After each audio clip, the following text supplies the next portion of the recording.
প্রায় আপনারা তো চিকেন কষা খেয়েই থাকেন। আজ একটি নতুন রেসিপি শেয়ার করলাম, যেটির নাম হলো চিকেন ভিন্ডা আলু।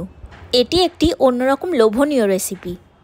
চিকেন ভিন্ডা আলু করতে লাগবে 750 গ্রাম চিকেন, আদা রসুনের পেস্ট, পরিমাণ মতো লবণ, হলুদ গুঁড়ো, লঙ্কা গুঁড়ো, সর্ষের তেল এবং 2 চামচ ভিনিগার দিয়ে ভালো করে ম্যারিনেট করে 20 মিনিট বিরতি রেখে দিতে হবে।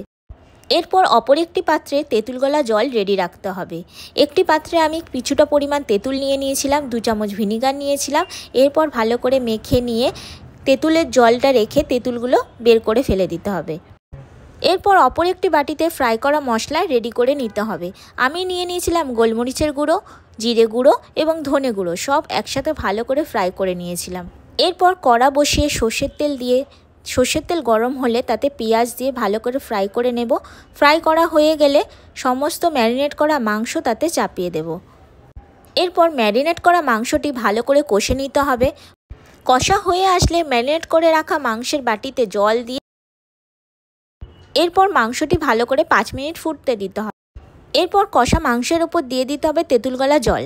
তেঁতুল গলা জল দেওয়া হয়ে গেলে তেঁতুল গলা জলের বাটিতে জল দিয়ে সামান্য পরিমাণে জলটি আবার ধুয়ে দিয়ে দিতে হবে।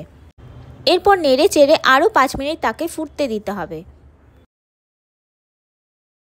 মাংসটি হয়ে আসলে দিয়ে দিতে হবে ফ্রাই করা মশলাগুলো দিয়ে ভালো করে নেড়ে চেড়ে আবারও করে 10 মিনিট ফুটতে দিতে হবে।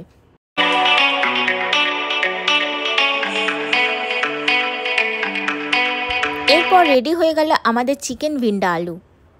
কেমন লাগলো আমার রেসিপি জানাতে ভুলবেন না। বাড়িতে অবশ্যই ট্রাই করে খেয়ে দেখবেন। আপনারা ভালো থাকবেন। আবারও দেখা হবে নতুন রেসিপি নিয়ে আপনাদের সাথে।